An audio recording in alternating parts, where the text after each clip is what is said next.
Hello বন্ধুরা, আজকে আমি করব ফুলকপি পরোটা। তার জন্য একটা ফুলকপি বড় সাইজে নিছি, এটাকে আগে থেকে ধুয়ে জলটা ঝরাই নিছি। এখন ফুলকপিটাকে একটা একটা করে খুলে নিব ওখান থেকে। এই যে এরকম করে সবগুলাকে খুলে নিলাম। এখন এটা দিয়ে গ্রেট করব।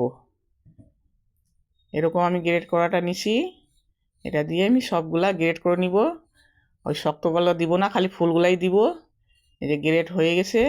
একটা পাতলা কাপড়ে নিয়ে আমি জলটা, একটু জল ফুলকপির মধ্যে থাকে, একটু জলটা চিপে নিব। এই যে জলটা চিপে নিচ্ছি, যতটুকুই জলটা বাইরাবে চিপে নিলাম। এই যে শুকনা হয়ে গেছে। এখন আমি আটা নিচ্ছি 300 গ্রামের মতন।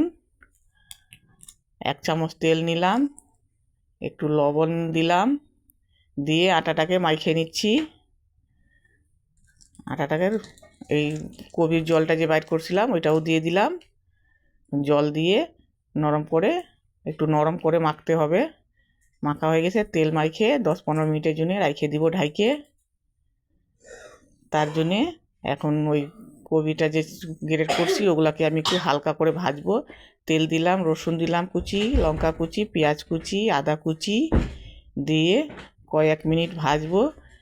একটু ধনিয়া গুঁড়া দিলাম, হলুদ গুঁড়া দিলাম, একটু অজওয়াইন দিলাম। এই যে গ্রেট করা কপিটা দিয়ে দিলাম, কয়েক মিনিট ভাজবো।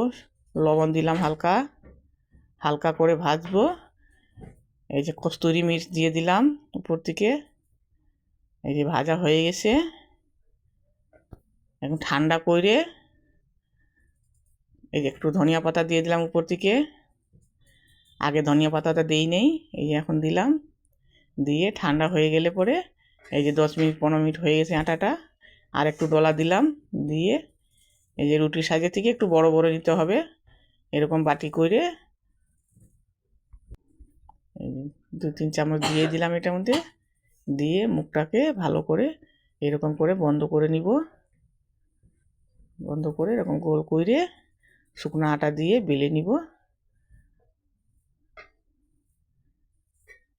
এই যে বেলে নিচ্ছি।